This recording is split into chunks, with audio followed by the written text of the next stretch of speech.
इस परीक्षा को रद्द कीजिए। एईडीओ की परीक्षा रद्द होनी चाहिए। इस तरह से परीक्षा कराने का कोई मतलब ही नहीं है। आखिर बाहर से आंसर लिख के पुर्जा पे कैसे अंदर आ रहा था? कौन उसको सहयोग कर रहा था? चप्पल में ब्लूटूथ लगा के जा रहे हैं, कान में ब्लूटूथ लगा रहे हैं और पता नहीं क्या क्या उपाय करके लोग। अभी एईडीओ में जो बहुत सारे लोग पकड़े जा रहे हैं, तो इन लोगों को बीपीएससी आजीवन प्रतिबंधित क्यों नहीं कर? उन अभ्यर्थियों को आप प्रतिबंधित कीजिएगा 2 साल 5 साल के लिए, जो आप पे आरोप लगा देंगे। अब मैट्रिक में भी ऐसा नहीं होता है, और मैट्रिक से भी बदतर स्थिति एईडीओ परीक्षा का हो गया। बीपीएससी द्वारा आयोजित एईडीओ की परीक्षा में कई तरह की अनियमितताओं, गड़बड़ी और धांधली सेटिंग, पेपर लीक की बातें सामने आ रही है। कई अभ्यर्थी हमें फ़ोन करके बता रहे हैं कि बाहर से चीट पुर्जा आता था एग्जाम हॉल के अंदर। आखिर बाहर से आंसर लिख के पुर्जा पे कैसे अंदर आ रहा था? कौन उसको सहयोग कर रहा था? कैसी परीक्षा ये हो रही है? जब आंसर बाहर से अंदर आ रहा है, इसका मतलब क्वेश्चन भी बाहर गया होगा। जब तक क्वेश्चन बाहर नहीं गया तो आंसर कैसे अंदर आ रहा है? इसका मतलब आपका एग्जाम जो आप कराए हैं उसमें पेपर लीक है, धांधली सेटिंग है। परीक्षा से पहले ही हमने वीडियो बनाकर भी इन सब चीज़ों को उजागर किया था, और हमने पुलिस को भी सूचना दिया था। कई अभ्यर्थी हमें एग्जाम से पहले बोल रहे थे कि 30 लाख 35 लाख का रेट चल रहा है। हमने वीडियो बनाकर भी एग्जाम से पहले इस बात से आगाह किया था बीपीएससी को और सरकार को भी।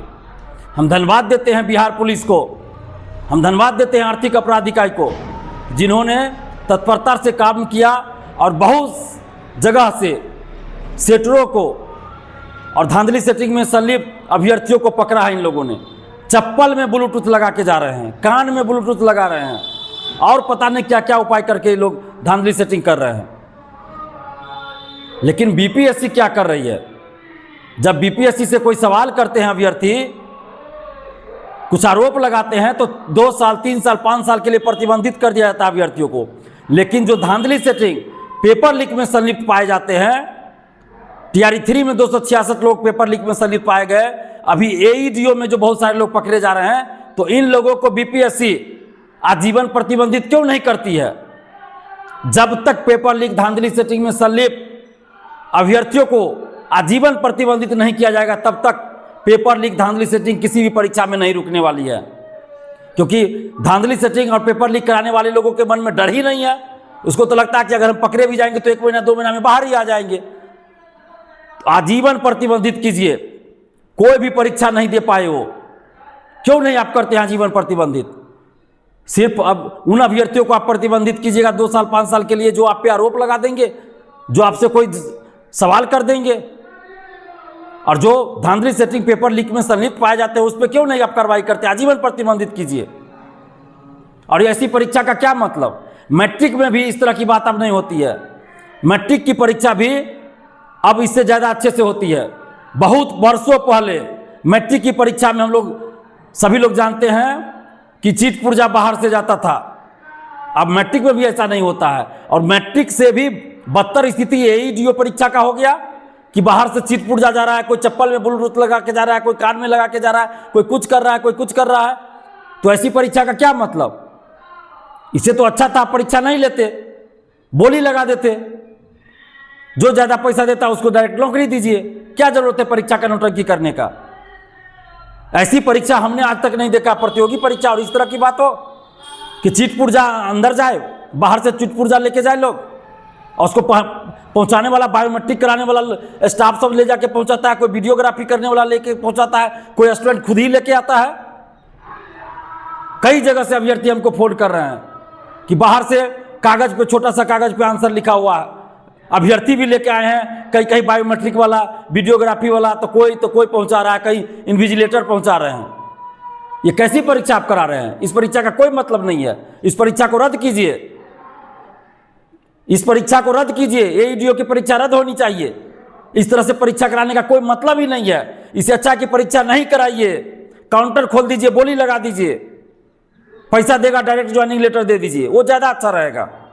ये परीक्षा कराने का नौटंकी मत कीजिए। और कई बार हम आगाह करते रहे हैं बीपीएससी को, बीपीएसएससी, बीएसएससी, सीएसबीसी और जितने भर्ती आयोग है, कि प्राइवेट एजेंसियों को आप जो ठेका देते हैं, इस सब में सुधार कीजिए। सरकार अपना तंत्र विकसित करे, आयोग अपना तंत्र विकसित करे, और black listed company, black listed एजेंसियों को आप लोग ठेका दे देते हैं बायोमेट्रिक का, वीडियोग्राफी का, तो कोई और ठेका क्वेश्चन सेट करने का, क्वेश्चन छापने का ब्लैक लिस्टेड लोगों को दे देते हैं, ब्लैक लिस्टेड कंपनी एजेंसी को दे देते हैं। ये कौन सा खेल चल रहा है? ऐसी परीक्षा नहीं होती, इस तरह से परीक्षा नहीं होती है। लाखों युवाओं के भविष्य से आप लोग खिलवाड़ कर रहे हैं।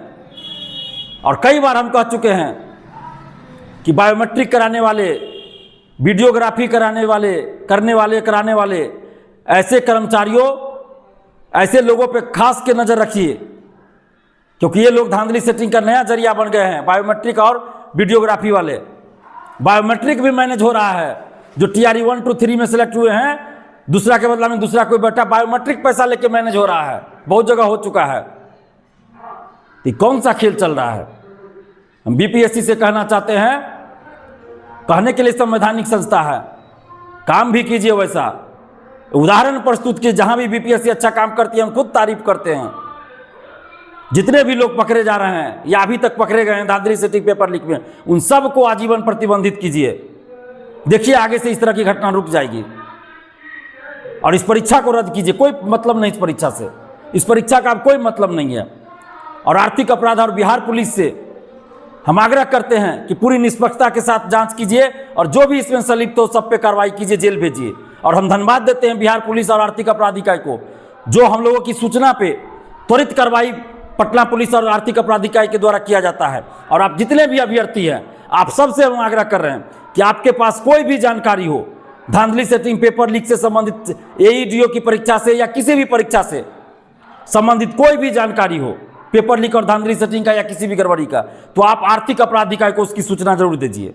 आर्थिक अपराध इकाई को सूचना दीजिए। अगर आपको आर्थिक अपराध इकाई को सूचना देने में कोई समस्या हो तो आप हमें दीजिए, हम आर्थिक अपराध इकाई तक उस सूचना को जरूर पहुंचाएंगे। हमारा मोबाइल नंबर है 7282005656। BPSC को कोई भी जानकारी, कोई भी सूचना देने से कोई फायदा नहीं है। TRE 3 में हम लोग देख चुके हैं। इसलिए BPSC को कोई भी सूचना आप दीजिएगा, BPSC लिपापोती करेगी, उल्टे आपको सवाल जवाब करेगी, आपको टॉर्चर करेगी, आपको प्रताड़ित करेगी, आपको डराएगी। इसलिए आर्थिक अपराध इकाई को डायरेक्ट सूचना दीजिए, डायरेक्ट जानकारी दीजिए, क्योंकि जांच एजेंसी आर्थिक अपराध इकाई है, तो उसको सूचना दीजिए। अगर आर्थिक अपराध इकाई को देने में कोई परेशानी हो तो आप हमें दीजिए। और सरकार से और खासकर मुख्यमंत्री सम्राट चौधरी जी से कहना चाहते हैं कि आप नए मुख्यमंत्री बने हैं, अभी लंबी राजनीति आपको करनी है। अगर आपको लंबे समय तक बिहार का मुख्यमंत्री रहना है तो युवाओं के साथ न्याय कीजिए और धांधली सेटिंग पेपर लीक में संलिप्त लोगों पर कठोर कार्रवाई कीजिए। बुलडोजर चलाइए इन लोगों के ऊपर, इनके घर के ऊपर, ताकि इन लोगों का मनोबल टूटे और आगे से पेपर लीक धांधली सेटिंग रुक जाए। अगर सख्त कार्रवाई नहीं कीजिएगा, चाहे बड़ा से बड़ा नेता हो, बड़ा से बड़ा कोचिंग शिक्षक हो, बड़ा से बड़ा अधिकारी हो, बड़ा से बड़ा माफिया हो, जो भी धांधली सेटिंग पेपर लीक में संलिप्त है, सब पे कठोर कार्रवाई कीजिए। जब तक कठोर कार्रवाई नहीं कीजिएगा बड़े लोगों पर, तब तक पेपर लीक धांधली सेटिंग नहीं रुकने वाली है।